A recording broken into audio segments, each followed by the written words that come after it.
এসো তো একটু আমার সাথে। কোথায় যাব এখন? আর তুই বা সাজি নিয়ে কোথায় যাচ্ছিস? দেখবে তো, আসো আমার সাথে। কি রে, তুই তুলসী পাতা তুলছিস কেন? এখন তো বিকাল হয়ে গেছে, তুলসী পাতা দিয়ে কি করবি? দাঁড়াও না, দেখো আমি তুলসী পাতা দিয়ে কি করি। তুলসী পাতা দিয়ে তুই আবার কি করবি এখন? পুজো তো দেওয়া হয়ে গেছে, আমার বিকাল হয়ে গেছে, দেখতে পাচ্ছিস না? আরে পাগল, আমি পুজো দেব না। আচ্ছা ঠিক আছে, পুজো দিবি না তাহলে তুই তুলসী পাতাগুলো নিয়ে কি করবি একটু বল আমাকে। ঠিক আছে, চলো আমার সাথে, দেখতে চাও? আসো আমার সাথে। আরে কোথায় যাব আমার সাথে? কি করবি বল না আমাকে একটু। চলো আমাদের পাখির কাছে। কি হলো, কতদিন হয়ে গেল তুলসী পাতা খাই না।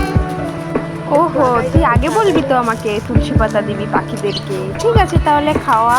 আসো, তুমিও চলে আসো, তুমিও পাখিদের তুলসী পাতা দাও। আচ্ছা ঠিক আছে, তুমি দাও ওইদিকে, আমি এই দিকের পাখিগুলোকে দিচ্ছি। পাখিগুলো খাচ্ছে না কেন বুঝতে তো পারছি না। ওরা মনে হয় আমার রাগ করেছে আমার উপরে। ঠিক আছে দে তো, আমার কাছে দুটো দে, দেখি আসে নাকি। দেখ মা, কত পাখি এসে গেছে, দেখ সবকটা পাখি আমার কাছে চলে এসেছে তুলসী পাতা খাওয়ার জন্য। তুই কি এমন করেছিস যে তোর উপরে রাগ করেছে? ঠিক আছে তাহলে আমি পাখিগুলোকে তুলসী পাতা খাইয়ে দিই। দেখ কত সুন্দর খাচ্ছে, ওদের অনেক দিন পরে তুলসী পাতা দেওয়া হলো। তো বন্ধুরা, তোমাদের যদি এই ভিডিওটা ভালো লাগে তাহলে একটু লাইক কমেন্ট শেয়ার করে দেবে।